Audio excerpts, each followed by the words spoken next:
Meu avô tinha uma teoria de que certas memórias se agarram às mãos. As dele eram grossas, a pele curtida pelo sol e pelo trabalho, e ele dizia que mesmo depois de décadas, ainda sentia o peso frio da espingarda que o pai botou no colo dele quando era só um menino. Meu bisavô Cícero era um homem duro. Não tinha espaço para delicadeza nem para medo. O mundo para ele era uma coisa simples. De um lado, a sua família, do outro, todo o resto. E cabia a ele ensinar os filhos a proteger o que era deles. Ele ensinou cada um dos rapazes a atirar. Não por esporte, mas por necessidade. Dizia que o único bicho que merecia respeito e cautela era o homem. Fantasma, assombração, essas coisas, para ele, eram só desculpas de gente frouxa para não encarar a noite. Só que teve uma vez, uma única vez, que ele se contradisse. Juntou os filhos na varanda quando já estava bem escuro e falou baixo uma coisa rara. Falou do córrego que cortava a beira da cidade e disse que ali às vezes passava uma coisa. Ele era como meu bisavô chamava, e completou com aquele olhar que cortava qualquer pergunta. Se um dia topassem com ele, a única resposta era atirar. Atirar primeiro, nem pensar depois. Contou que anos antes, voltando do trabalho, viu a tal coisa na margem. Não descreveu o que era, só disse que não parecia de Deus e que o arrepio que sentiu não era desse mundo. Ele sacou o revólver que sempre levava e atirou 2 vezes. Não soube dizer se acertou, mas a coisa sumiu na escuridão. Meu avô e os irmãos nunca mais tocaram no assunto. Para eles, aquilo soou só como mais um teste do velho. Uma história de caçador para ver se eles estavam mesmo prontos para segurar uma arma. Eles não imaginavam que aquela era a única lição que ia importar de verdade. Os anos, claro, trataram de amaciar essa lembrança. O tempo passou e a cidadezinha foi encolhendo, perdendo gente para a capital. Meu bisavô, sempre com o olho no futuro, viu que ali não tinha mais sustento. Juntou a família e se mudou. Acontece que meu avô, Agenor, não foi com eles. Tinha entrado de sócio num sítio com um conhecido. Um pedaço de terra que prometia dar algum retorno. Era a chance dele de ter o que era seu. E por isso ele ficou, o homem da casa, sozinho numa cidade que todo mundo estava indo embora. A rotina dele era sempre a mesma, de casa para o sítio, do sítio para casa. E no meio do caminho, o córrego. Aquele mesmo córrego da história do meu bisavô. Com o tempo, a história virou só isso, uma história. Um arrepio de infância. Mas foi nessa época, nessa solidão de fim de tarde, que ele começou a vê-los. 2 crianças, um menino e uma menina, não deviam ter mais de 6, 7 anos. Sempre no mesmo lugar, perto de uma figueira grande na beira da água. Eles nunca pediam nada, mal olhavam na direção dele. Pareciam 2 bichinhos do mato, sempre sujos, o cabelo desgrenhado, as roupas rasgadas. De onde vinham, quem eram os pais, ninguém sabia ao certo. Eram só as crianças do córrego. Meu avô as via todo santo dia, uma pontada de pena, um negócio ruim no estômago, mas ele seguia o caminho dele. A vida já era dura o suficiente para pegar o problema dos outros para si, era o que ele pensava. Houve um dia em especial, um daqueles de fim de maio, que o frio chegou mais cedo e com mais força. Uma garoa fina tinha encharcado a terra e deixado o ar úmido, pesado. Voltando do sítio, meu avô viu os 2 irmãos encolhidos debaixo da figueira, tremendo. A menina abraçava o próprio corpo magro, enquanto o menino tentava se proteger do vento atrás do tronco. A imagem bateu diferente nele dessa vez. Não era só a pena de sempre. Aquilo pareceu uma cobrança. Ele tinha no alforje da moto um pão com mortadela que tinha sobrado do almoço e uma garrafa de café, ainda morno. A primeira coisa que lhe veio à cabeça foi parar, descer, oferecer. Era o certo a se fazer. Ele até diminuiu a velocidade, o motor da moto rateando baixo. Mas aí o medo falou mais alto. E se eles estivessem ali de isca? E se tivesse alguém escondido no mato esperando um trouxa de bom coração parar? A espingarda do pai estava em casa, não ali, amarrada na garupa. Ele acelerou de novo, passou por eles olhando pelo canto do olho, fingindo não ver. Sentiu o rosto queimar de vergonha. Amanhã, ele prometeu para si mesmo. Amanhã eu trago um agasalho para eles, e comida de verdade. A promessa serviu para acalmar a consciência, mas ele sabia, lá no fundo, que era só uma desculpa. Ele tinha escolhido não se envolver. E aquela escolha, tão pequena, tão banal, Foi o que abriu a porta para tudo o que veio depois. Ele só não sabia ainda. O dia seguinte amanheceu com um sol fraco que não esquentava nada. A culpa pela noite anterior ainda estava com meu avô, um gosto ruim na boca. Ele cumpriu a promessa que fez a si mesmo. Separou uma manta velha e umas broas de milho e colocou tudo num saco para entregar às crianças na volta do sítio. Era o mínimo, ele pensava. Menos do que devia, mas era um começo. Antes de sair da cidade, parou no armazém do seu Afonso para comprar querosene. Lá dentro, encontrou uma vizinha, a dona Iris, uma senhora que sabia da vida de todo mundo. Enquanto esperava, ele puxou assunto tentando soar casual. Aqueles meninos do córrego, coitados, né, passando esse frio. Dona Iris estalou a língua, ajeitando a sacola de compras no braço. Nem me fale, Agenor, um descaso. Outro dia mesmo, eu e a Zefa levamos um prato de comida quente para eles. Sabe o que a menina me disse? Ela se inclinou um pouco, baixando a voz, como se contasse um segredo. Disse que não precisava. Agradeceu, mas disse que o moço já tinha trazido coisa melhor para eles comerem. Meu avô sentiu um negócio estranho, uma curiosidade que deu um arrepio. Moço? Que moço? Pois é, ela continuou gostando da atenção. Perguntei para ela como ele era. A menina olhou para o irmão e respondeu toda séria. Ele é vermelho. Depois deu uma risadinha. Vermelho? Vê se pode? Criança tem cada uma. Aquela palavra ficou martelando na cabeça dele. Vermelho. Meu avô disse que na hora, o cheiro de querosene e de feijão cru sumiu. Ele só conseguia ouvir a voz do pai, anos atrás, na varanda escura. Ele saiu sem pagar seu Afonso. Só se virou e saiu, deixando o saco com a manta e as broas esquecido no balcão. A ajuda que ele ia dar não servia mais para nada. Tinha chegado tarde demais. Naquele dia, meu avô não foi para o sítio. Ele voltou para casa, mas a cabeça dele estava a quilômetros de distância, lá na beira do córrego. A conversa da dona Iris tinha desenterrado um medo que ele nem lembrava que existia. A promessa de ajudar as crianças, a manta, a comida, tudo isso virou fumaça. Agora só existia o aviso do pai e a palavra que não saía da sua cabeça. Vermelho. Ele pegou a velha espingarda de cartucho, a mesma que Cícero lhe deu de vez quando ele completou 18 anos. Verificou se estava carregada. Não sabia o que ia fazer, mas sabia que não podia ficar dentro de casa esperando a noite cair. Ele esperou o sol começar a baixar, deixando o céu com um laranja estranho. Não foi de moto. Foi a pé, cortando pelos fundos dos terrenos para não ser visto. O plano era simples: chegar perto do córrego sem fazer barulho e ver. Apenas ver com os próprios olhos se a história da vizinha tinha algum fundo de verdade. Ele se escondeu atrás de uma moita de espinheiro, um lugar que dava uma visão clara da figueira, e esperou. O frio da terra úmida subia pelo corpo dele. Os minutos se arrastaram, a luz foi morrendo e a paisagem perdendo as cores, se transformando em tons de cinza e preto. As crianças estavam lá, sentadas na raiz da árvore, quietas. Meu avô começou a se sentir um idiota, um homem feito, escondido no mato por causa de fofoca de criança. Ele já estava pronto para ir embora quando algo mudou. As crianças que antes estavam largadas, de repente ficaram alertas. Olharam na mesma direção, para dentro da mata mais escura do outro lado do córrego. E sorriram. Foi de lá que ele surgiu. Não fez barulho. Num instante, não havia nada. No outro, ele estava lá. A palavra que a vizinha usou, vermelho, era pouco para descrever. Não era uma cor, era uma ausência de qualquer outra cor. A figura era alta, magra, e parecia queimar por dentro com uma luz de brasa, um brilho avermelhado que não iluminava nada ao redor, só a si mesmo. Ele se moveu devagar até as crianças e se ajoelhou. Os gestos dele eram lentos, compridos. Meu avô levantou a espingarda.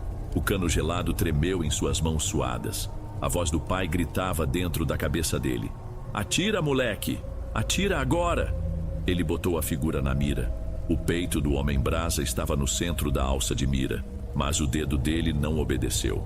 Ele via a cena, mas não conseguia acreditar. A criatura estendeu a mão e entregou algo para cada uma das crianças. Pareciam frutas, redondas e de uma cor escura, quase roxa, que meu avô nunca tinha visto na vida. Sabrina e Cauê pegaram o presente e começaram a comer na hora, felizes. A criatura não tinha rosto, ou pelo menos meu avô não conseguia distinguir um naquele brilho avermelhado que saía dela. Ela apenas observou os dois comerem por um instante.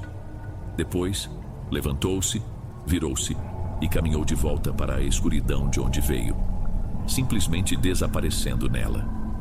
Meu avô continuou ali, parado, a arma pesando 1 tonelada. O único som era o das crianças mastigando, satisfeitas. Ele não sabe dizer por quanto tempo ficou agachado no mato. Podem ter sido minutos ou 1 hora. Quando o corpo dele finalmente respondeu, os músculos estavam duros, doloridos pelo frio e pela tensão. Ele se levantou devagar, recuando sem virar as costas para a escuridão que tinha engolido a criatura. Voltou para casa pelo mesmo caminho, mas agora cada galho que estalava sob seus pés parecia um passo de alguém o seguindo. Em casa, ele encostou a espingarda na parede. A arma parecia um objeto inútil, uma peça de museu. A espingarda do pai, que devia proteger a família, não tinha adiantado nada. A noite foi longa. Cada sombra no quarto parecia se mover. Cada barulho do vento parecia um sussurro. Ele não conseguiu dormir. A imagem do homem brasa e a tranquilidade das crianças se repetia sem parar em sua mente. Antes de o dia clarear, ele já estava de pé. Precisava falar com alguém. Não com a dona Iris. Não queria mais fofoca. Ele foi até a casa de Joaquim, um vizinho mais reservado. Um homem de pouca prosa que morava um pouco mais perto do córrego. Encontrou-o no quintal tratando das galinhas. Meu avô foi direto, a voz rouca pela noite mal dormida. Joaquim, bom dia, me diga uma coisa. Aquelas crianças do córrego, sua esposa já tentou falar com elas? Joaquim jogou um punhado de milho no chão e limpou as mãos na calça. Olhou meu avô de um jeito sério. Bom dia, Agenor. A Lúcia já sim levou um bolo de milho para eles ontem. Por quê? Elas comentaram alguma coisa? De alguém que anda com elas? O vizinho suspirou e o bafo dele saiu branco no ar frio. Comentaram. A menina, a Sabrina, disse que o amigo delas tinha trazido frutas na noite anterior. A Lúcia achou estranho, perguntou quem era. A menina só disse que ele era bom, que as mãos dele eram vermelhas e quentes e que o frio ia embora quando ele chegava perto. Foi nessa conversa que meu avô soube os nomes deles: Sabrina e Cauê. Quentes. A palavra estalou na cabeça do meu avô. A visão da noite anterior não tinha sido um truque da luz, um delírio do cansaço. Era real. Outra pessoa tinha ouvido a mesma descrição. Ele agradeceu ao vizinho com um aceno de cabeça e foi embora. O medo que ele sentia agora era diferente. Era um medo frio, pesado, porque ele tinha tido a chance de ser o calor que aqueceria aquelas crianças. E no lugar dele, quem apareceu foi um monstro. A confirmação do vizinho não trouxe alívio, só mais peso. A história agora tinha testemunhas, mesmo que indiretas. E meu avô, Agenor, tinha uma decisão a tomar. Ele estava dividido entre o aviso do pai e o que tinha visto. Naquela noite ele não foi ao córrego para se esconder. Ele foi para esperar. Levou a espingarda de novo, mas dessa vez a sensação era outra. Ele não sabia se estava ali para proteger as crianças da criatura ou para proteger a criatura de si mesmo.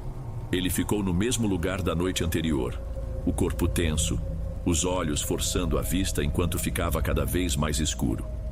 As crianças apareceram como sempre. Sentaram-se sob a figueira e esperaram. Meu avô esperou com elas. A lua subiu, pálida e magra. O sereno começou a cair. E nada. Nenhuma luz avermelhada, nenhum movimento estranho na mata. Perto da meia-noite, os dois irmãos se encolheram um no outro e adormeceram, famintos. O amigo deles não apareceu. Na noite seguinte ele voltou. E na outra depois daquela. Virou um ritual. Todo fim de tarde, Agenor ia para sua espera inútil. A espingarda, antes uma ferramenta, virou uma extensão do seu corpo. Um peso frio que o lembrava constantemente de sua falha. Ele se sentia um caçador esperando uma presa que talvez nem existisse mais. Começou a duvidar da própria memória. Teria ele realmente visto aquilo? Ou o cansaço e a solidão tinham enganado ele? Mas ele sabia que não.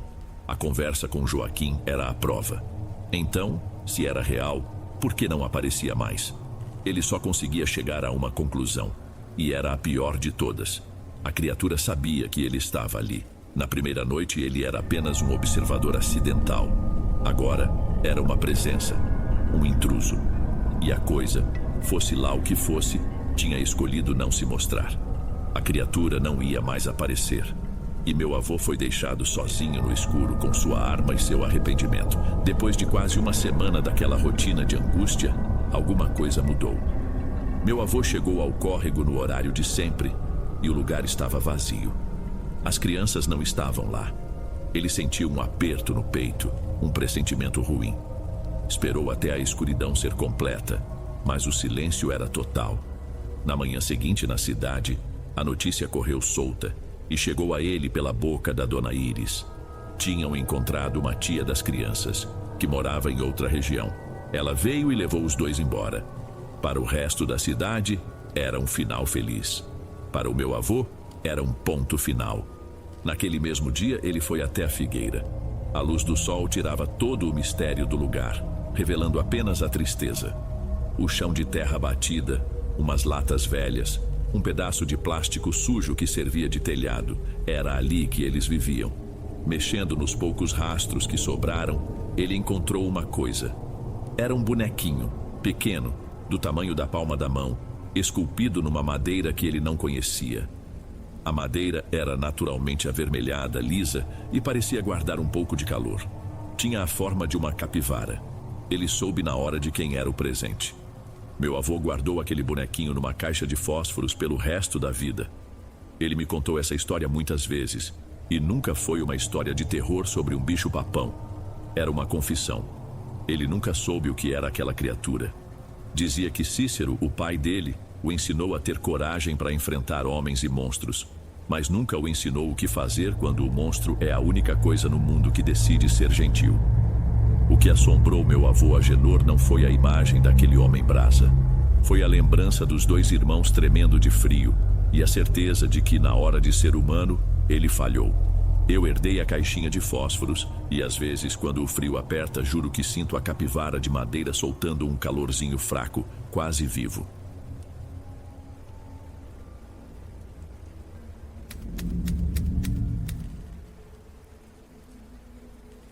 Existe um tipo de amor que adoece. Não é o amor que a gente vê nos filmes, aquele que faz a gente suspirar.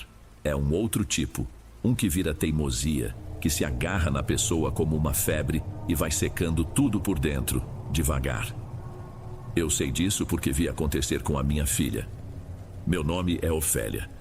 O que eu vou contar não começou como uma história de assombração, pelo menos não daquelas que a gente ouve por aí. Começou muito antes dentro de casa, com gente de verdade. Começou com a minha Cristina. Quando ela e o Lucas se conheceram, eu achei que minha filha tinha tirado a sorte grande.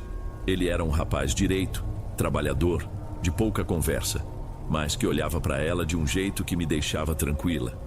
No começo era assim, um cuidado que dava para ver. Ele fazia questão de buscá-la na saída do serviço, só para ela não voltar de ônibus tarde da noite. Aos domingos, almoçava lá em casa, elogiava meu tempero, conversava de futebol com meu marido. Era um casal que parecia se encaixar. O casamento veio rápido, uma cerimônia simples, e logo depois chegaram meus netos, o Murilo e o Gael. Era a minha alegria. A casa deles, um sobrado geminado num bairro tranquilo, vivia cheia de barulho de criança. Mas o tempo passa, e o que era bom começou a dar errado. E eu, como mãe, comecei a sentir o cheiro. Não foi nada de uma hora para outra, foi aos poucos. As visitas de domingo do Lucas rarearam. Quando eu ia até a casa deles, o clima era outro. Cristina vinha me receber com um sorriso que não chegava nos olhos. Lucas, se estivesse em casa, só cumprimentava de longe da sala, sem levantar o rosto do celular. O silêncio entre os dois era estranho, pesado. Eu chegava com um bolo, umas compras para ajudar, e sentia que estava atrapalhando alguma coisa, uma briga silenciosa que eu não conseguia entender. Meu marido dizia que era coisa da minha cabeça. Todo casal tem suas fases, Ofélia, deixa eles se resolverem, mas eu conheço a minha filha. Via o cansaço dela, as olheiras que a maquiagem já não escondia. Ela emagreceu, ficou com um jeito meio abatido, sempre justificando com a correria, com as crianças. Mas não era isso. Havia uma tristeza ali, uma coisa funda que ela se esforçava muito para esconder. E foi nessa situação sem esperança que ela procurou um jeito. Mal sabia que a solução ia afogar todo mundo. A situação explodiu numa terça-feira. Lembro que era um dia abafado, com promessa de chuva que não vinha. Cristina me ligou no meio da tarde com a voz de choro, pedindo para eu buscar as crianças na escola. Não precisou explicar o motivo, eu já sabia. Fui, peguei meus netos e os levei para minha casa. Murilo, o mais velho, estava quieto demais, com o olhar perdido. Gael, o pequeno, só queria colo. Cristina só apareceu no começo da noite. Entrou sem dizer uma palavra, sentou na cadeira da cozinha e começou a chorar. Um choro silencioso, de quem já não tem mais força nem para soluçar.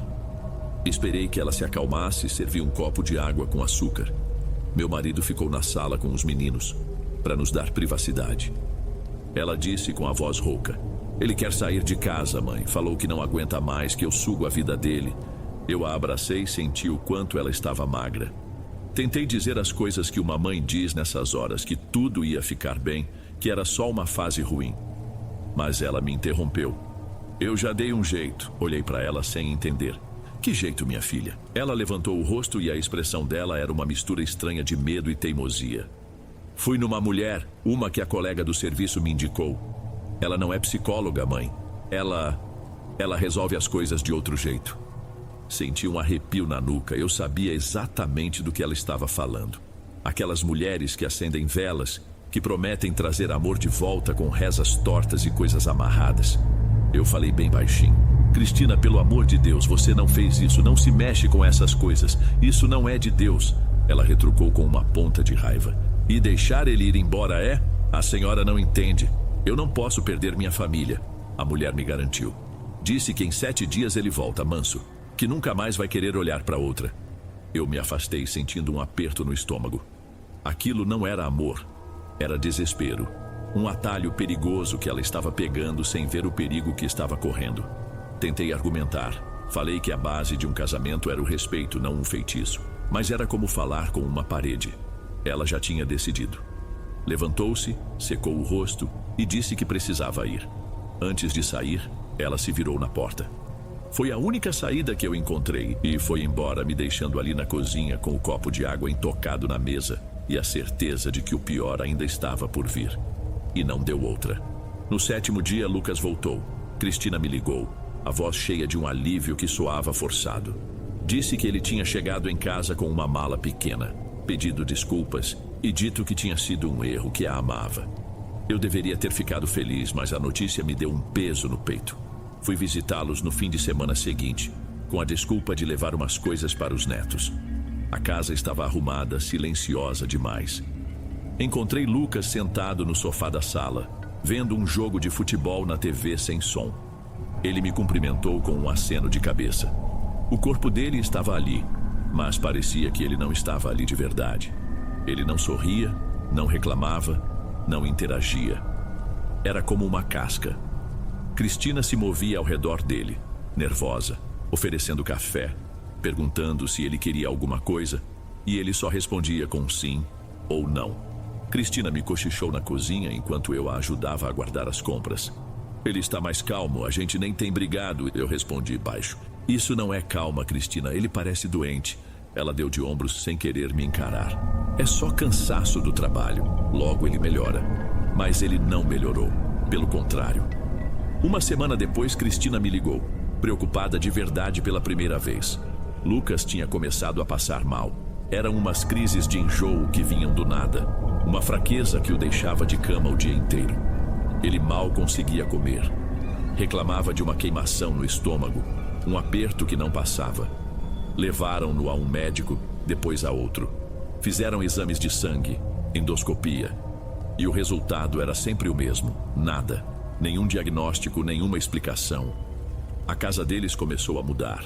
O cheiro de limpeza foi sendo substituído por um odor de remédio e de mofo, mesmo que não houvesse um pingo de umidade aparente nas paredes.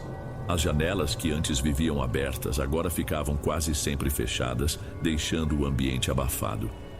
A alegria dos meus netos também foi se apagando. Eles andavam na ponta dos pés, falavam baixo, como se tivessem medo de acordar um monstro. Aquela paz que Cristina tinha comprado a um preço oculto era uma paz podre, a quietude de algo que está morrendo por dentro. E a cada dia que passava, Eu tinha mais certeza de que a dívida por aquele milagre estava começando a ser cobrada. A situação se arrastou por mais um mês, com Lucas piorando a cada dia, até que uma noite ele teve uma crise mais forte e precisou ser internado às pressas. Uma infecção no estômago, disseram os médicos, mas sem saber a causa. Cristina me ligou do hospital desesperada. Eram quase 10 horas da noite e as crianças estavam sozinhas em casa desde o fim da tarde, com a porta trancada. Não discuti, apenas reclamei do absurdo que era aquilo. Apenas peguei minha bolsa e fui para lá. Quando entrei na casa, a primeira coisa que me atingiu foi o cheiro. Era um aroma adocicado e azedo ao mesmo tempo, como fruta passada misturada com alguma coisa, cozida e esquecida fora da geladeira. O ar era parado, difícil de respirar. A desordem era total. Pratos com restos de comida na mesa, roupas jogadas pelas cadeiras, brinquedos espalhados. Meus netos estavam encolhidos no sofá, pálidos. Preparei um leite quente para eles e os coloquei na cama. Depois que eles dormiram, decidi dar um jeito na bagunça. Não conseguiria dormir com a casa naquele estado. Enquanto lavava a louça na cozinha, comecei a sentir uma coisa estranha. Uma sensação clara de ter alguém atrás de mim me observando. Eu me virava e não havia nada além da penumbra da sala de jantar. Mas a sensação não passava. Continuei a limpeza, tentando ignorar. Juntava os brinquedos do chão e, de canto de olho, via um movimento rápido, um vulto que se escondia atrás da porta. Era como se a escuridão nos cantos da casa estivesse viva, se mexendo. Meu coração começou a bater de um jeito esquisito, pesado.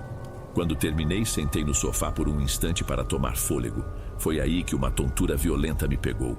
O mundo girou e meu estômago revirou com uma náusea tão forte que precisei levar a mão à boca. Levantei às pressas, correndo na direção do banheiro, e foi no caminho que eu a vi. Ao passar pela porta aberta do quarto de hóspedes, a pouca luz da sala desenhou a sombra de uma pessoa em pé, parada ali dentro. Era alta, magra, inconfundível. Quis gritar, mas o som não saiu. Dei 2 passos para trás, tropeçando, e com a mão trêmula, acendi a luz do corredor. Olhei de novo para dentro do quarto. Vazio. Não havia absolutamente nada ali. O medo foi tanto que não tive coragem de ficar mais um segundo sozinha. Corri para o quarto dos meninos, fechei a porta e me encolhi numa poltrona que ficava no canto. Foi ali, no escuro, ouvindo a respiração dos meus netos, que eu percebi que Gael, o mais novo, emitia um gemido baixo e contínuo enquanto dormia. Um som sofrido, que eu nunca tinha ouvido antes. Passei os dias seguintes na casa deles, sempre em alerta. Lucas continuava internado, sem apresentar melhora, e Cristina passava a maior parte do tempo no hospital. Durante o dia, eu me ocupava com as crianças, inventava brincadeiras, fazia seus pratos favoritos, tudo para criar uma bolha de normalidade. Mas à noite, a casa se transformava. Qualquer estalo da madeira me fazia pular. Eu evitava os cômodos escuros e dormia com a porta do quarto dos meninos entreaberta, com a luz do corredor acesa. Murilo andava cada vez mais fechado. Eu via o medo nos olhos dele. Numa tarde, enquanto Gael dormia, sentei ao lado do meu neto mais velho no tapete da sala. Ele estava desenhando, e eu notei que todos os seus desenhos eram escuros, cheios de rabiscos pretos. Comecei com a voz mais suave que consegui. Murilo, a vovó pode te perguntar uma coisa? Você tem medo de ficar aqui sozinho? Ele parou de desenhar, mas não levantou o olhar do papel. Apenas balançou a cabeça, confirmando. É por causa de alguma coisa que você viu? Ele ficou em silêncio por um longo tempo. Achei que ele não ia responder. Mas então, ele largou o lápis e olhou para mim. Seus olhos pequenos estavam cheios d'água. Ele sussurrou como se contasse o maior segredo do mundo. Eu vejo uma moça, vó. Ela anda pela casa quando o papai e a mamãe não estão. Senti um arrepio percorrer meus braços. Tentei manter a calma. E como ela é, meu filho? Ele disse, inclinando a própria cabeça para o lado, imitando. Ela tem o pescoço torto, fica caído assim, como se tivesse quebrado. E ela anda devagar, arrastando os pés. A descrição era tão precisa, tão horrível, que tive que disfarçar meu medo. Ela já falou com você? Ele respondeu, a voz tremendo. Não, ela só fica olhando. Outro dia eu levantei de madrugada para beber água. E ela estava parada na porta da cozinha, me olhando. A respiração dela faz um barulho esquisito, vó. Parece que falta ar. Naquele momento não adiantou nada tentar achar uma explicação lógica. Aquilo não era imaginação, não era um vulto. Era real. Puxei meu neto para um abraço apertado, sentindo o corpinho dele tremer contra o meu. Ele chorou baixinho, um choro de quem guardava aquele medo há muito tempo. Por dentro, eu estava em pânico, mas por fora, precisava ser forte por ele. Eu disse beijando seus cabelos: "Não precisa mais ter medo. A vovó está aqui, e ela não vai chegar perto de você. Eu não vou deixar." Naquela mesma tarde, assim que Cristina chegou do hospital, inventei uma desculpa e fui até minha casa. Voltei de lá com uma cruz de madeira que ficava na minha cabeceira e uma pequena imagem de São Miguel Arcanjo. Preguei a cruz na parede principal da sala e coloquei o santo em cima de uma prateleira. Era pouco, talvez fosse inútil, mas era a única arma que eu tinha. Minha fé não pareceu adiantar muito. A atmosfera na casa continuava opressiva e Lucas piorava a cada dia no hospital. Cristina estava um farrapo, dividida entre o hospital e a casa, e mal nos falávamos. Foi numa tarde de quinta-feira que a briga, que antes era quieta, virou um escândalo. Bateram na porta com uma força que me assustou. As crianças estavam na sala e eu fui atender, já com um aperto no peito. Era a mãe de Lucas. Eu mal a reconheci. Estava mais magra, os olhos fundos e avermelhados, as mãos tremendo sem parar. Antes que eu pudesse dizer qualquer coisa, ela começou a gritar ali mesmo no batente da porta: "Cadê a sua filha? Cadê aquela bruxa? Ela está matando o meu filho!" Fiquei sem reação, olhando para aquela mulher descontrolada. Pedi que ela falasse baixo, que as crianças estavam ouvindo, mas foi o mesmo que jogar gasolina no fogo. Ela berrou, a voz rachando: "Que se danem as crianças, elas também correm perigo perto daquela coisa que vocês chamam de filha. Eu sei o que ela fez. Eu sei da magia negra, sei do trabalho que ela encomendou para prender o meu Lucas." As palavras dela eram como socos, e o pior é que, no fundo, eu sabia que havia verdade ali. Eu não podia negar. Tentei, estendendo a mão: "A senhora se acalme, por favor, vamos conversar lá dentro." Ela deu um tapa na minha mão, afastando-a com nojo.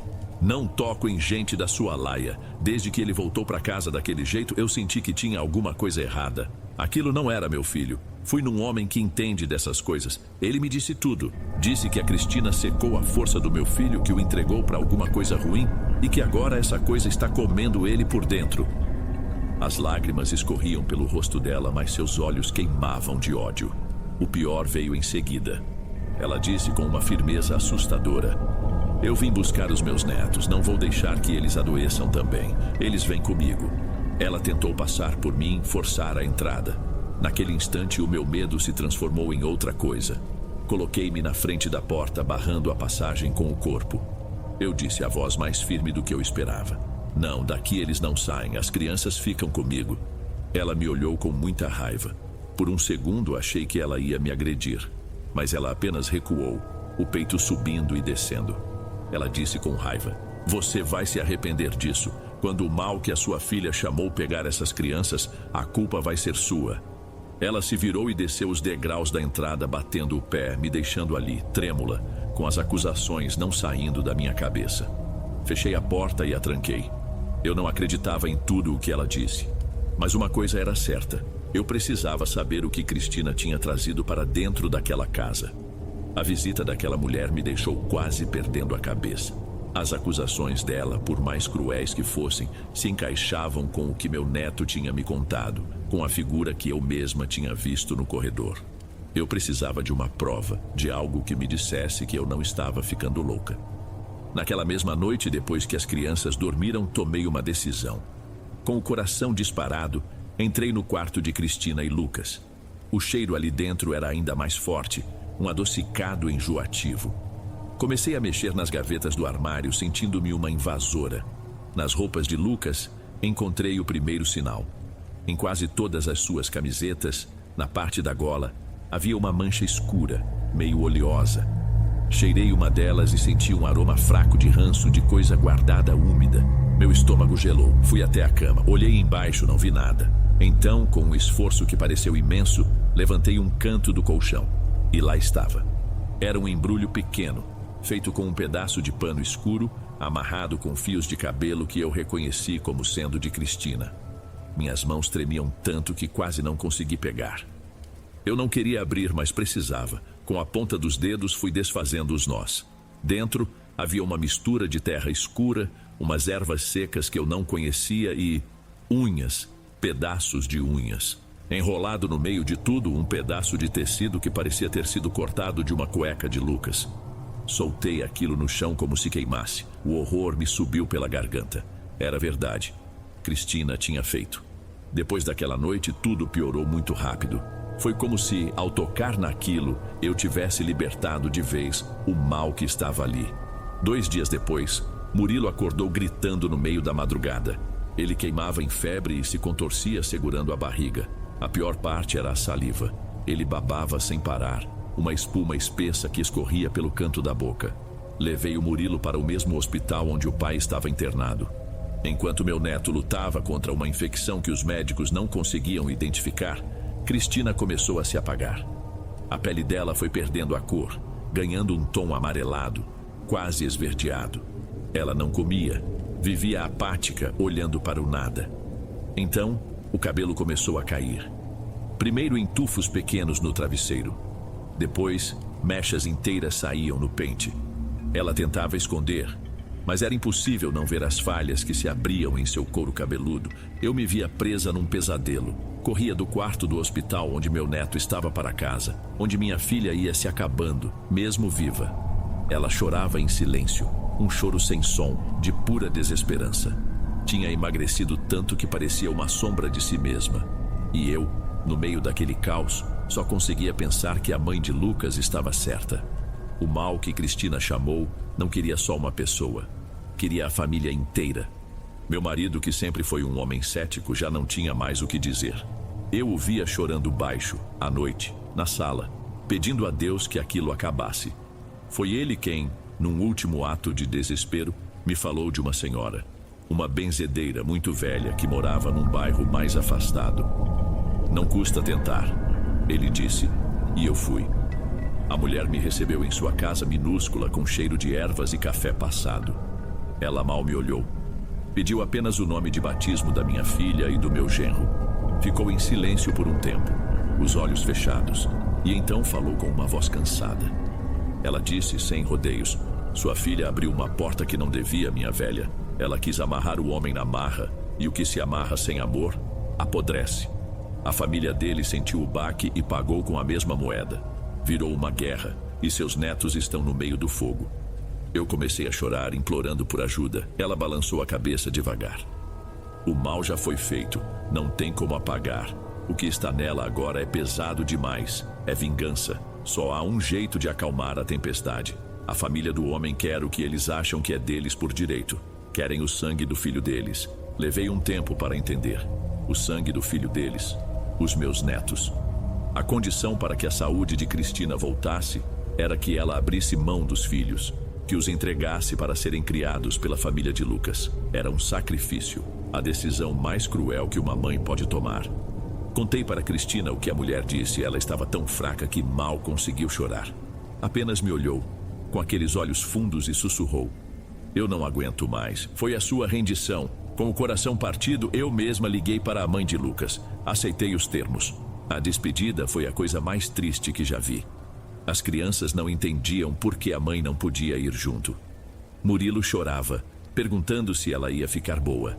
Cristina, da cama, só conseguia acenar, o rosto coberto de manchas e falhas no cabelo. Eu os entreguei na porta, sentindo como se estivesse entregando pedaços de mim. E então o inacreditável aconteceu. Foi lento, mas aconteceu. Uma semana depois que as crianças se foram, Lucas e Murilo tiveram alta do hospital. E Cristina começou a melhorar. Primeiro, a cor voltou ao seu rosto. Depois, ela recuperou o apetite. Em 4 meses, seu cabelo já crescia de novo, curto e ralo, mas estava ali. Era como se, quando tiraram os filhos dela, tiraram também a doença. Hoje, isso tudo já faz quase 3 anos. Cristina está saudável, trabalha, refez a vida dela. Mas o preço foi permanente. Ela e Lucas nunca mais se viram. Ela vê os meninos a cada 15 dias, por poucas horas, sempre sob o olhar vigilante da outra família. Eles são educados, mas distantes. O mal foi embora, mas levou com ele a felicidade da família. O que sobrou foi só a casca remendada por uma desgraça que nós mesmos causamos. Às vezes, Cristina me diz que nunca deveria ter procurado aquela mulher, que nunca deveria ter aberto aquela porta. E eu só posso abraçá-la sabendo que certos erros não têm conserto. A gente só aprende a viver com os fantasmas que eles deixam.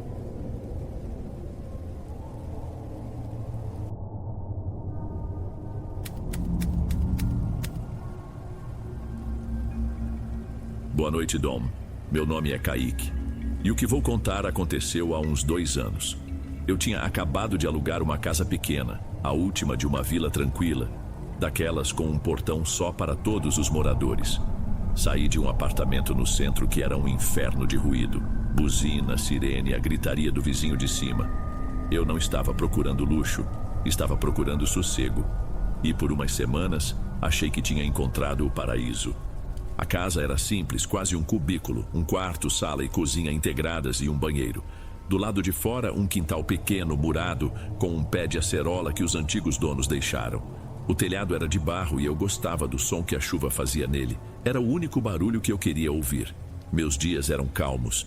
Eu trabalhava de casa, então a maior parte do tempo ficava ali, no meu canto, aproveitando uma paz que eu não sentia há muito tempo. Era o tipo de rotina que te faz baixar a guarda. Você começa a acreditar que nada de ruim pode acontecer num lugar tão sereno. A primeira vez que eu vi, achei que era coisa da minha cabeça. Sabe quando você está quase dormindo naquele estado entre estar acordado e pegar no sono? Foi nesse momento. Um som oco vindo de cima, do telhado. Não era um arranhado de bicho, nem uma pancada de fruta caindo.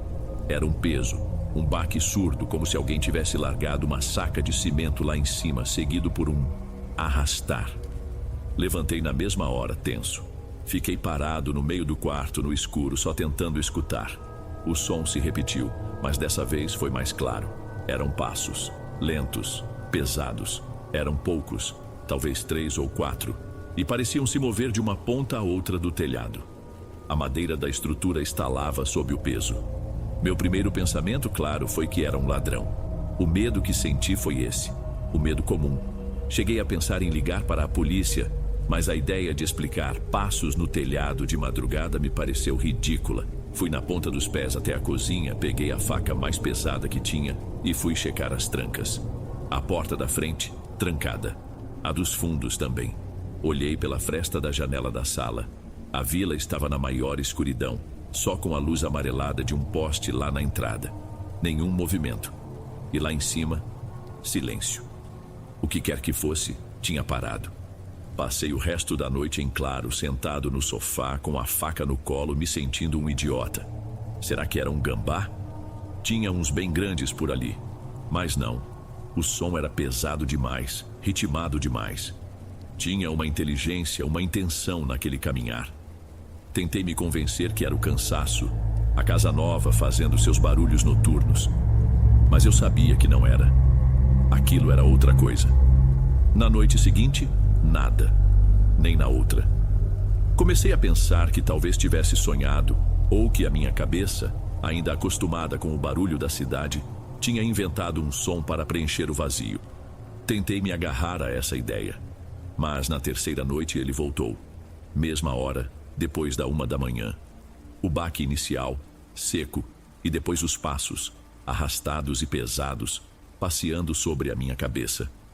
Dessa vez não havia dúvida, e não havia medo de ladrão, havia outra coisa, uma certeza horrível de que aquilo não era normal. No dia seguinte, peguei uma escada emprestada com um vizinho da casa da frente e subi para olhar o telhado.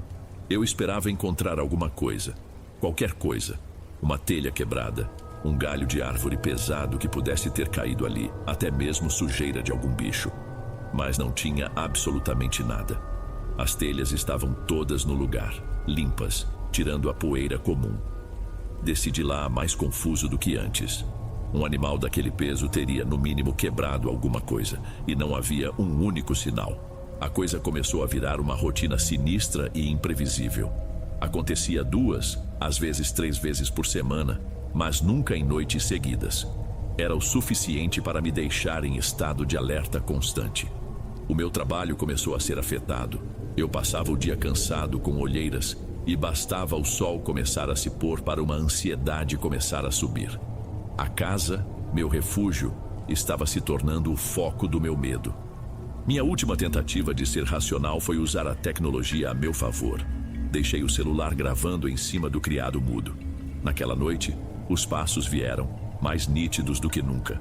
Senti até uma ponta de alívio pensando, agora eu te peguei. De manhã, mal consegui esperar o café para ouvir a gravação. Apertei o play, e o que eu ouvi foi o meu quarto. O zumbido baixo do ventilador, minha própria respiração, um carro passando longe na rua. E só. Nenhum passo, nenhum baque, nenhum estalo na madeira. Era como se o som só existisse para mim.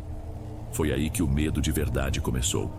Depois da gravação falha, eu passei a duvidar de mim mesmo. A gente ouve falar, né? Estresse, ansiedade, a cabeça prega peças. Comecei a me perguntar se não era isso, se o desejo por silêncio não tinha se tornado uma obsessão tão grande que eu passei a fabricar o oposto. Mas toda vez que eu estava prestes a me convencer disso, lá pelas 2 da manhã, os passos voltavam, pesados e reais, e toda a minha teoria ia por água abaixo. Aquilo durou mais uma semana de noites mal dormidas e dias de exaustão, até que eu cheguei no meu limite. Numa noite de sexta-feira, os sons começaram mais cedo e pareciam mais insistentes. Não eram só os passos. Havia um som de arranhado agora, como se unhas grossas estivessem sendo arrastadas entre as telhas. Eu não sei explicar, mas senti aquilo como uma provocação. E a minha paciência, que já era pouca, acabou de vez. Chega, eu precisava ver. Não era um plano, era só um impulso. Calcei um tênis, peguei a lanterna mais potente que eu tinha e fui para a porta dos fundos, a que dava para o quintal. Girei a chave na fechadura com o máximo de cuidado, mas o estalo pareceu muito alto no silêncio. Assim que eu abri a porta e pisei do lado de fora, no cimento frio, tudo ficou mudo. O silêncio foi instantâneo. Apontei a lanterna para cima.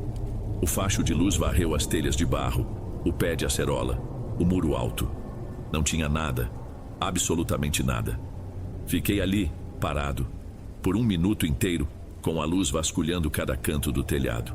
Me senti um completo imbecil. Quando baixei a lanterna, pronto para voltar para dentro e aceitar minha loucura, uma luz fraca na casa ao lado chamou minha atenção.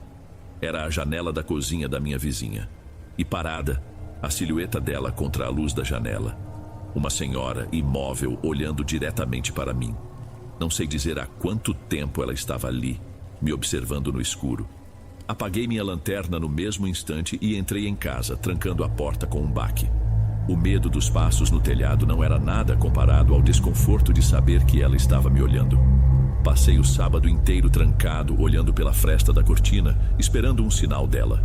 Mas a casa vizinha parecia vazia. No domingo à tarde, a minha necessidade de resolver aquilo foi maior que o meu medo. Eu precisava entender. Saí para o quintal com a desculpa de varrer as folhas da acerola, mas meus olhos não saíam da casa dela. Não demorou. A porta dos fundos se abriu e ela veio na minha direção, parando junto ao muro baixo que dividia os terrenos. Era uma senhora de uns 70 anos, magra, com os cabelos grisalhos presos num coque apertado. Seu rosto era cheio de rugas, mas seus olhos eram incrivelmente atentos. "Boa tarde, vizinho", ela disse com uma voz que não tinha nada de frágil. "Boa tarde", respondi sem jeito, segurando a vassoura como se fosse um escudo. Ela me encarou por um instante, um olhar que parecia saber tudo. "O senhor anda perdendo o sono, não é mesmo?" Engoli em seco, tentei disfarçar. "É o costume com a casa nova, eu acho." Ela deu um sorriso mínimo, quase imperceptível. "Não é a casa, meu filho, é quem vem visitar a casa. O senhor sabe do que eu falo. O barulho no telhado." Fiquei sem reação com o que ela disse. A senhora também ouve?" "Eu ouço o que me basta." Ela respondeu, desviando o olhar para o meu telhado por um segundo. "E vejo o senhor aí fora no escuro, procurando o que não vai achar. É um erro. Elas não gostam de ser vistas." Meu cérebro tentava processar aquilo. "Elas? Elas quem?" "Dona, me desculpe, eu nem sei o seu nome." "Elisa. E o senhor sabe quem são." Ela falou, voltando a me olhar. "Tem noites que elas escolhem um telhado para dançar, para conversar. Fazem isso há mais tempo do que eu, ou o senhor estamos vivos. E agora elas gostaram do seu." Eu senti uma vontade de rir, de puro nervosismo. Aquilo era loucura. Dançar, com todo respeito, Dona Elisa, isso não faz o menor sentido. O barulho é de peso. E o que o senhor acha que elas são? Leves como plumas. A voz dela era séria, cortante. A maldade pesa. Ela então enfiou a mão no bolso do avental e tirou um saquinho de papel amarelado, pequeno, dobrado com cuidado. O senhor vai pegar isso aqui. Ela estendeu a mão por cima do muro. Vai entrar na sua casa e vai deixar um pouquinho em cada soleira. Na da porta da frente, na dos fundos e em cada janela, pelo lado de dentro. Não pode esquecer nenhuma. Hesitei, olhando para o pacote. O que é isso? É para o senhor ter sua paz de volta. Ela disse, balançando a mão, insistindo. Elas não gostam disso. O cheiro afasta. Peguei o saquinho. Era leve e, ao toque, senti os grãos pequenos e duros lá dentro. Minha mente racional gritava que aquilo era um delírio, uma superstição de uma senhora idosa. E por que a senhora mesma não fez isso, se o barulho a incomoda? O sorriso dela sumiu de vez. Porque não é a minha casa que elas escolheram. A escolha delas a gente respeita. Agora vá, faça o que eu disse. Vai ter seu silêncio de volta. Ela se virou e entrou, me deixando ali, parado no quintal, com aquele pacotinho na mão e o eco das suas palavras na cabeça. Entrei em casa e joguei o saquinho de papel na mesa da cozinha. Fiquei um bom tempo olhando para ele. Eu fiquei completamente dividido. De um lado, a lógica, o bom senso, tudo o que eu sempre fui, me dizia que aquilo era um absurdo completo. Sementes? Bruxas dançando no telhado? Era o tipo de história que a gente ouve em cidade pequena e dá risada.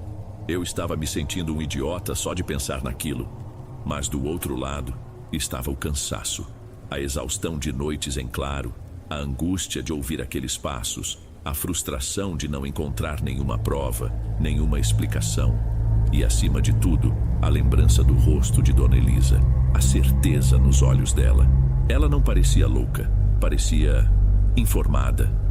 O que eu tinha a perder? Tentar não me custaria nada.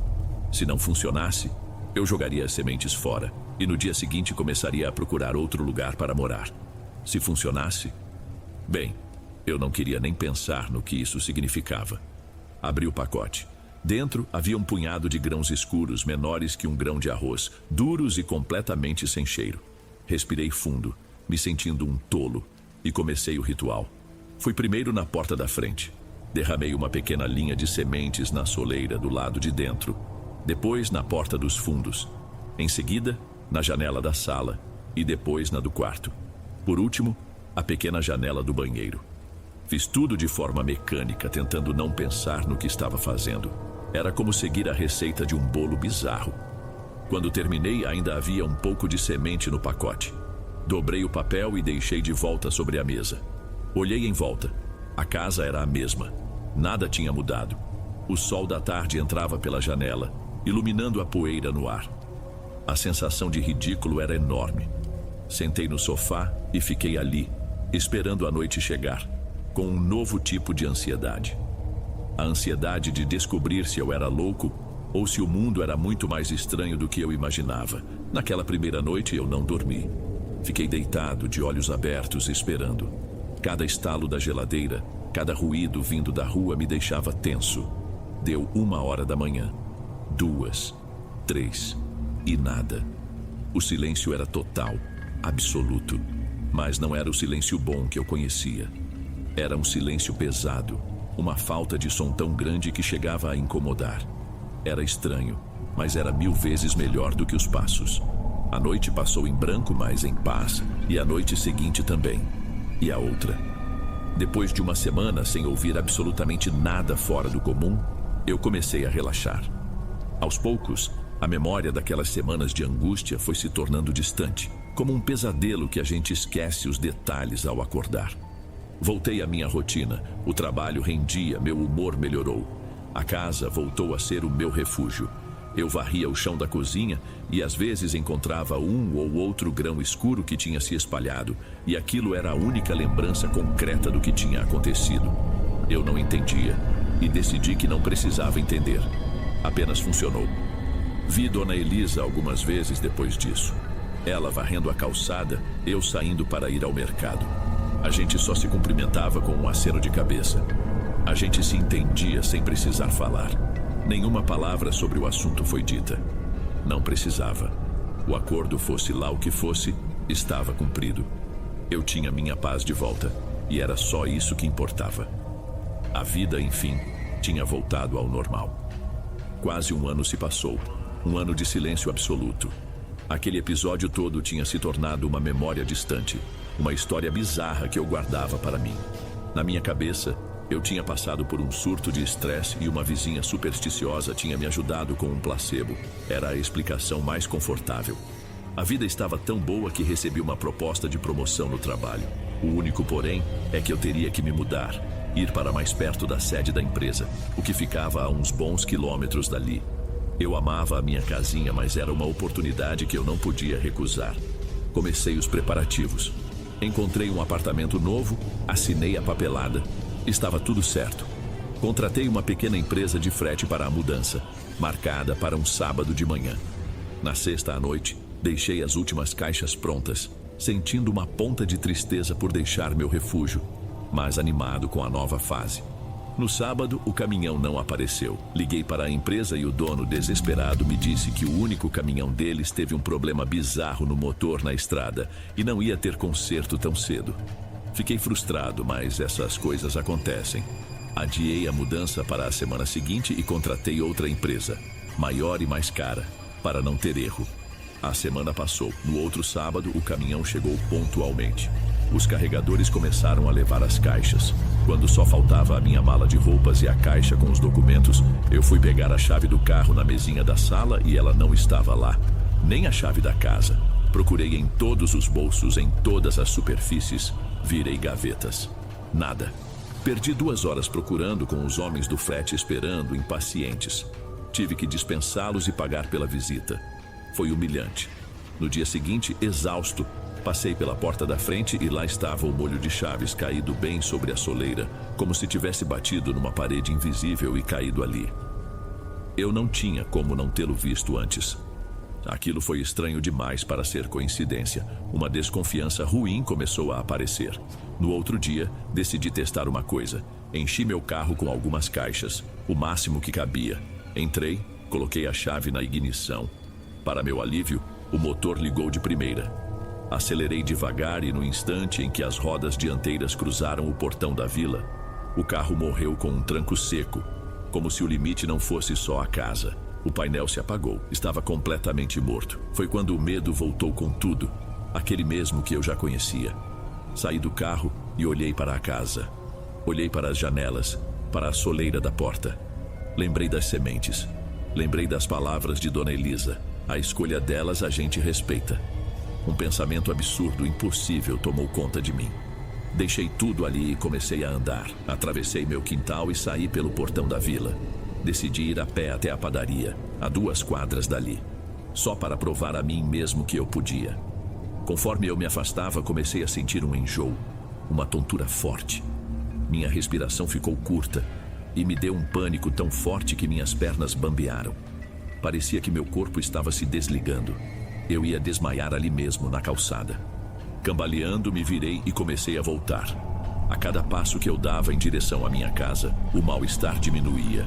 A tontura passava. A respiração voltava ao normal.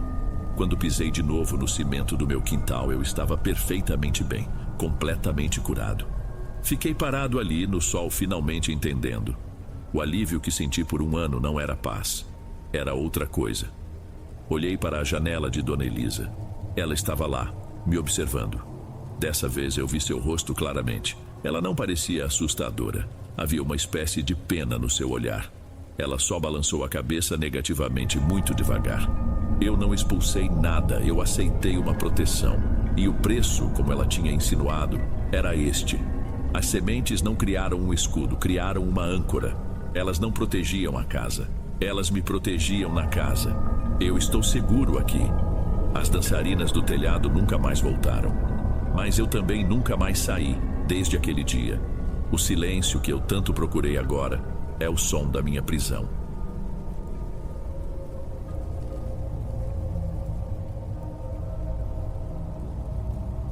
Antes de irmos para o último relato, Se ainda estiver por aqui, comente o horário que está assistindo. Gosto de saber quem assiste os relatos até o final. Bem, vamos continuar.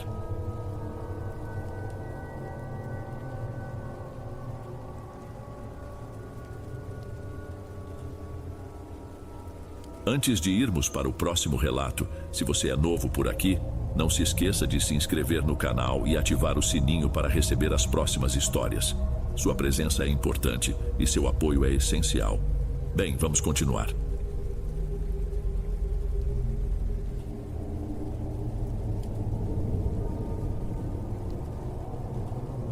Se estiver gostando dos relatos, não se esqueça de já deixar o seu like. Ele é muito importante. Bem, vamos continuar.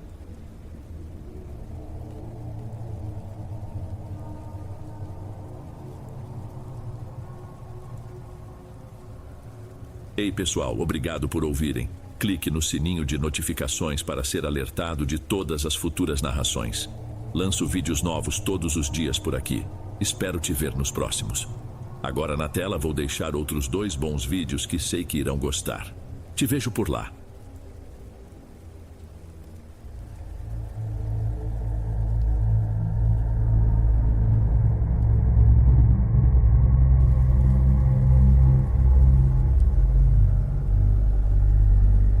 Tem certos medos que não nascem com a gente. A gente herda que nem a cor dos olhos ou o formato do nariz. Eles simplesmente aparecem um dia, já instalados, e você nem sabe de onde vieram. Eu demorei anos para entender isso. Meu nome é Bruno. Na minha família, toda festa de aniversário ou reunião de fim de ano sempre acabava da mesma forma, com os mais velhos puxando um banquinho e começando a contar causos. Era a melhor parte. A gente, os mais novos, ficava ali de boca aberta, ouvindo histórias de assombração que sempre aconteciam numa estradinha de terra qualquer ou numa casa antiga que já foi demolida. Era quase um ritual, mas tinha uma pessoa que nunca, jamais entrava na roda. Minha avó, Betty. Enquanto meus tios e primos competiam para ver quem contava a história mais cabeluda, ela se fechava. Não era só medo, sabe? Era diferente. Ela ficava com o olhar perdido, a boca virava uma linha reta, e qualquer tentativa de incluir ela na conversa era recebida com uma rispidez que não combinava com o jeito doce dela. Não gosto dessas conversas, que soava mais como um aviso do que como uma preferência. Esse silêncio dela, para mim, era muito mais assustador que qualquer lobisomem ou corpo seco das histórias que eles contavam. Porque o medo dos outros terminava com a risada no final, quando a luz acendia. O dela não. O medo dela continuava ali, quieto, no canto da sala, muito depois de todo mundo ter ido embora. O tempo passou, eu cresci, e essa recusa da minha avó virou só mais uma daquelas manias de gente mais velha que a gente aprende a respeitar sem fazer muita pergunta. A história não contada dela continuou sendo a mais assustadora para mim, justamente por não ter forma nem nome. Virou uma espécie de sombra na memória da família. E isso foi assim por toda a minha vida, até uns meses atrás. Era uma noite de junho, daquelas bem frias, que o vento entrava zunindo pelas frestas. Eu tinha passado na casa dela para levar umas compras e acabamos sentados na cozinha, tomando um caldo quente para espantar o frio. O rádio tocava baixo uma música antiga. O silêncio ficou um tempo ali entre a gente, quebrado só pelo assobio do vento lá fora e pelo barulho da minha colher batendo no prato. Eu olhei para ela enrolada numa manta grossa e pela primeira vez eu não vi a avó que negava histórias de terror. Eu vi uma senhora que parecia carregar um peso muito grande por muito tempo. A minha curiosidade de criança tinha se transformado numa vontade de verdade de entender. Então eu arrisquei da forma mais cuidadosa que consegui. Vó, aquele medo que a senhora sente não é das histórias que os outros contam, né? É de uma história sua. Ela não me olhou. Continuou encarando o prato fundo entre as mãos, como se o calor ali fosse a única coisa que a mantinha firme. Demorou tanto para responder que eu me arrependi de ter perguntado. Achei que ela ia levantar e me mandar embora. Mas ela só suspirou. Um suspiro que parecia vir de muito longe. Você já tá bem grande, Bruno. A voz dela saiu baixa, meio arrastada, cansada. Talvez já tenha idade para entender que nem toda história de assombração serve para divertir. Algumas só servem para avisar. Ela ajeitou a manta nos ombros, olhou de relance para a janela escura da cozinha e pareceu tomar uma decisão que vinha adiando por mais de 50 anos. O que aconteceu foi há muito tempo. Eu era só uma menina e fazia um frio danado bem parecido com o de hoje. A casa da minha bisavó Ivete não tinha luxo nenhum. Era daquelas de roça, feita de madeira e barro, com um cômodo grande que servia de sala e quarto para todo mundo e uma cozinha nos fundos. Nesse cômodo principal ficava o orgulho da casa, um fogão a lenha de ferro grande que minha bisavó mantinha aceso a noite inteira quando o inverno apertava de verdade. Naquela noite, segundo minha avó, o frio tinha vindo com mais força que o normal. Ela se lembrava do cheiro da lenha de eucalipto queimando, misturado com o aroma do caldo de feijão que eles tinham comido antes de se ajeitarem para dormir. Meu bisavô viajava muito a trabalho, então era só a minha bisavó Ivete com os 5 filhos. Eles se espalhavam em esteiras e colchões de palha no chão de madeira, o mais perto possível do calor que vinha do fogão. Beth, minha avó, contou que já era tarde. A casa toda estava um breu só. Não havia luz elétrica, apenas a luz alaranjada que vazava pelas frestas do fogão. O sono já estava chegando para valer, pesado. O único som era o da madeira estalando lá dentro e o murmúrio baixo do vento do lado de fora. Foi quando aconteceu a primeira coisa estranha, de uma vez só, sem nenhum aviso. A luzinha laranja sumiu. O calor que se espalhava pelo cômodo começou a sumir muito rápido e o barulho da madeira queimando foi substituído por um silêncio total. Minha avó disse que foi isso que a despertou de verdade. Não o frio que chegou logo em seguida, mas a ausência repentina do som que deveria estar ali. O fogo não se apaga assim, de estalo. Ele morre aos poucos. Ela abriu os olhos e na escuridão conseguiu ver o vulto de um dos irmãos mais velhos se sentando, depois o outro. Ninguém falou nada, mas todos sentiram a mesma coisa. O frio que entrou no quarto não era o frio normal de uma noite de inverno. Era uma friagem diferente que parecia vir de um lugar só, com uma intenção. Minha avó me contou que o irmão mais velho dela foi o primeiro a quebrar o silêncio. A voz dele foi só um sussurro no escuro, quase engolido pelo frio. Tem gente lá fora. O corpo da minha avó, que já estava tenso por causa da friagem, pareceu encolher ainda mais. Todos os olhares das crianças, quase que por instinto, viraram na mesma direção, para a única janela daquele cômodo. Era uma janela pequena de madeira, com um retângulo de vidro grosso e meio fosco bem no centro. A cama improvisada deles ficava a poucos metros dela. E ali, do outro lado do vidro, tinha alguém. A escuridão lá de fora era quase tão completa quanto a de dentro, mas a silhueta estava lá, inconfundível, recortada contra o escuro da noite. Não dava para ver um rosto, nem roupa, nenhum detalhe. Era só o formato de uma mulher parada com o corpo um pouco inclinado para a frente. Minha avó disse que conseguia distinguir a forma de 2 mãos espalmadas no vidro, como se a pessoa estivesse forçando a vista para enxergar lá dentro. A primeira reação foi a confusão. Quem estaria ali no meio do nada numa noite daquelas? Não tinha vizinho perto, a estradinha de acesso ficava a uma boa distância. Não fazia sentido. Mas a confusão durou pouco e deu lugar a outra coisa. Foi quando eles ouviram. O som começou baixo, se misturando com o assobio do vento, mas logo ficou claro que não era o vento. Era um choro, um lamento baixo, constante, que não tinha soluços nem pausas para respirar. Era só um som contínuo e muito triste que parecia vir diretamente daquela figura. O som atravessava o vidro e parecia encher o quarto todo, deixando o ar mais difícil de respirar. Nenhuma das crianças se mexia. Estavam todos sentados em suas esteiras, olhando para a janela, para as mãos no vidro, ouvindo aquele choro que não parava. O olhar da minha avó correu para a cama da mãe. Minha bisavó Ivete já estava acordada, sentada, completamente ereta. O rosto dela, mal iluminado por um fiapo de luz da lua que furava as nuvens, era uma coisa que minha avó nunca tinha visto antes. Não era pânico. Era uma concentração que dava medo, uma atenção focada inteiramente naquilo. Ela não olhou para os filhos. Falou para o escuro.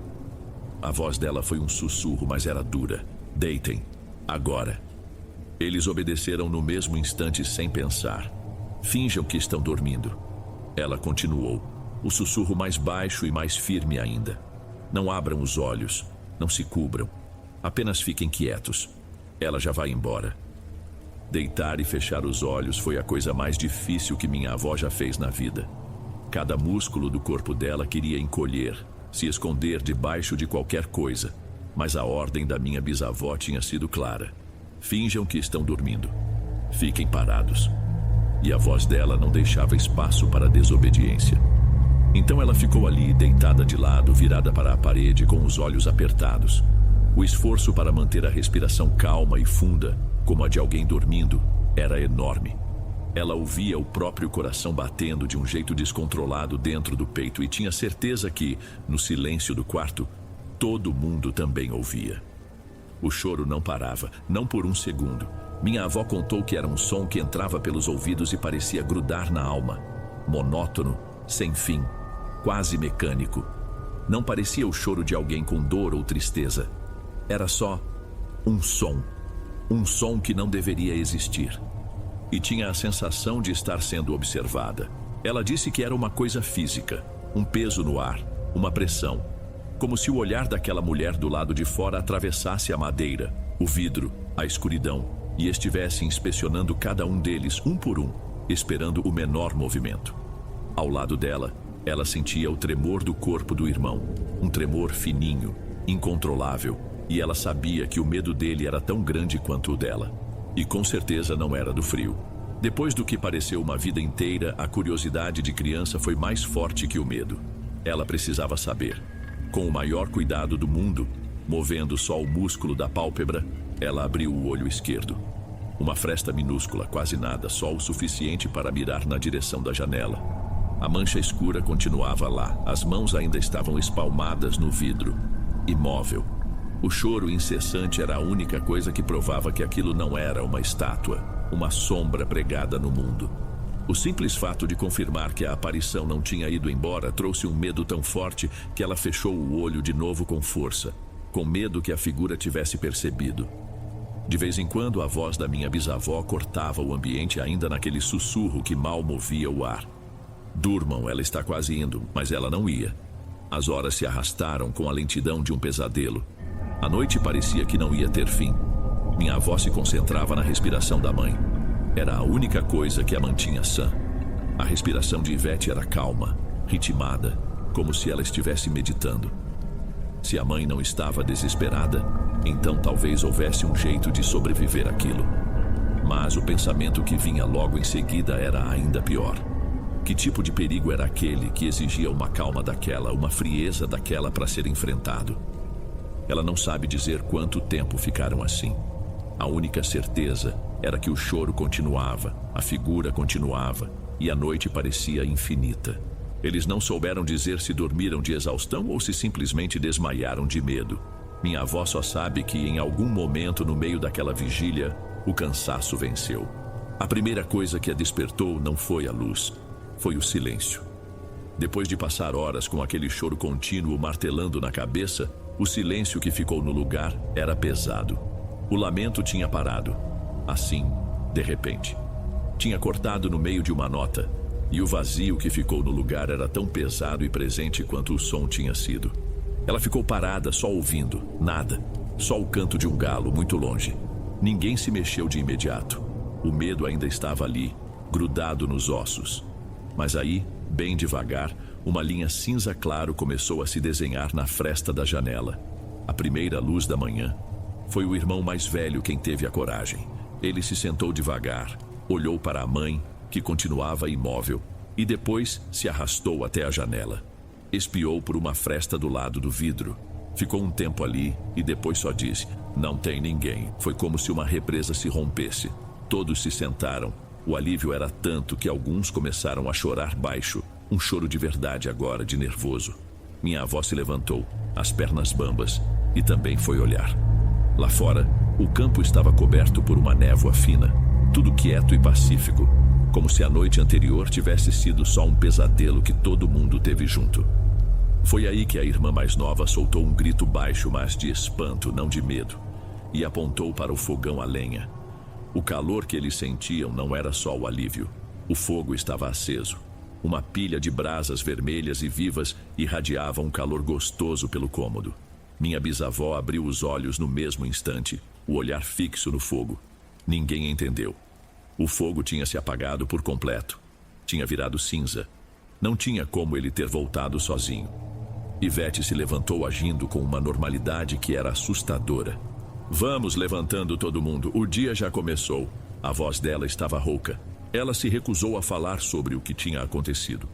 Qualquer pergunta era cortada com uma ordem para buscar água ou tratar dos bichos. Mas ela era outra pessoa. Nos dias que se seguiram, a primeira coisa que fez foi pregar um pano grosso por dentro do vidro da janela. Depois, um pedaço de papelão por cima do pano. E ela começou a emagrecer. O medo daquela noite não tinha ido embora com o sol. Tinha só mudado de lugar. Tinha saído de fora da janela e entrado nela. A vida na roça tem um ritmo que não se abala fácil. A poeira daquela noite foi baixando, mas nunca sumiu por completo. Minha bisavó, com o tempo, recuperou o peso, mas não recuperou a luz nos olhos. Eles se mudaram daquela casa uns 2 anos depois, mas o costume de manter certas janelas cobertas durante a noite foi junto com eles, um hábito estranho que ninguém questionava. Minha avó Betty e seus irmãos cresceram e a história da mulher na janela virou uma memória distante, um pesadelo que eles tinham certeza de que era real, mas que a mente tentava empurrar para o fundo. Até que numa tarde, anos depois do ocorrido, quando minha avó já era uma moça, ela e os 2 irmãos mais velhos estavam sentados com a mãe na varanda da casa nova. Minha bisavó Ivete, que raramente tocava no assunto, falou do nada, a voz baixa, olhando para o horizonte. Aquela mulher da janela, ela não veio só uma vez. Os 3 ficaram em silêncio esperando. Depois daquela noite, ela continuou voltando. Minha bisavó continuou, sem olhar para eles. Por muitos meses.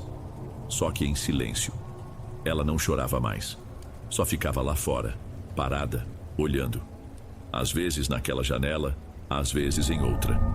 Só eu via. Eu acordava no meio da noite e sentia. Quando olhava, ela estava lá. Um dos meus tios-avós perguntou com a voz falhando: "E por que a senhora nunca disse nada pra gente?" Ivete finalmente virou o rosto para os filhos. Havia uma tristeza antiga no olhar dela. Eu fui secando por dentro porque numa daquelas noites eu cometi o erro de olhar bem. Eu vi o rosto dela, de perto. O medo que vocês sentiram naquela primeira noite não é nada perto do que eu senti quando eu vi o rosto dela. Minha avó disse que ela sentiu o corpo todo gelar. A pergunta escapou da boca dela antes que pudesse pensar. E como era, mãe? O olhar que minha bisavó deu para ela fez com que se arrependesse no mesmo instante. Era um olhar de dor, mas também de uma firmeza assustadora. Esse é um peso que eu carreguei sozinha para que nenhum de vocês precisasse carregar. Saber como é aquele rosto, é isso que adoece a gente. É um conhecimento que vira veneno na cabeça. E eu não vou passar esse veneno para vocês, nunca. E aquela promessa da minha bisavó foi mantida. Ela morreu muitos anos depois e nunca mais tocou no assunto com os filhos. O segredo do rosto que ela viu foi para o túmulo com ela. Ou pelo menos, era o que eu e o resto da família sempre pensamos. Minha avó Betty terminou a história e ficou quieta, os dedos finos e enrugados apertando a borda da manta. A cozinha da casa dela, que minutos antes parecia tão segura e acolhedora, agora tinha um ar estranho. A janela escura que dava para o quintal parecia um buraco negro. A história dela tinha acabado, mas eu sabia que a história não. Aquele veneno, como a minha bisavó tinha chamado, não podia ter simplesmente desaparecido. Eu esperei um pouco para ela respirar. O prato de caldo na minha frente tinha esfriado completamente.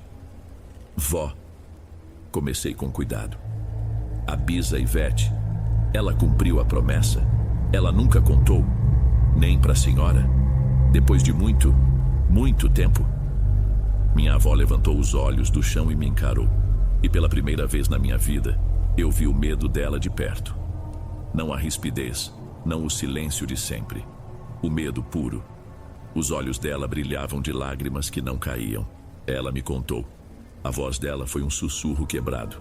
Um pouco antes de falecer, eu era a filha mais velha. Acho que ela não aguentava mais carregar aquele peso sozinha. E ter me contado foi a maior crueldade e a maior prova de confiança que ela já me deu. Eu carrego isso desde então. Ela respirou fundo e o ar pareceu rasgar a garganta dela ao sair. O que tinha na janela, Bruno, não era um fantasma, não era um demônio que queria entrar. Era algo muito pior. Eu esperei sem coragem de perguntar. O rosto na janela. Ela fez uma pausa, engolindo em seco. Era o rosto dela mesma. Era o da minha mãe. Era o rosto da Ivete que estava ali. Só que desfigurado. Não por cortes ou feridas. Desfigurado por uma tristeza que não existe nesse mundo. Era o rosto dela, mas como se toda a alegria e toda a esperança tivessem sido arrancadas de dentro para fora. Era um espelho que não mostrava o presente. Mostrava o destino. O destino que aquele medo causaria nela se ela se entregasse a ele. Naquele instante, um quebra-cabeça de uma vida inteira se montou na minha cabeça. O silêncio, a rispidez, as janelas cobertas. A aparição não era uma ameaça de fora. Era uma promessa. A promessa do que o próprio terror faria com você por dentro. Ela não te atacava. Ela só mostrava como você ia se destruir aos poucos, se deixasse. Fui embora da casa dela aquela noite sentindo um frio que não era da noite, mas que vinha de dentro. Cheguei no meu apartamento e, por impulso, não acendi a luz. Fui até a janela de vidro da sala, que vira um espelho escuro durante a noite. Fiquei ali me olhando no reflexo por um instante. E a única coisa que eu conseguia pensar era se eu deveria começar a prestar mais atenção em quem eu via ali. O medo, afinal, a gente herda.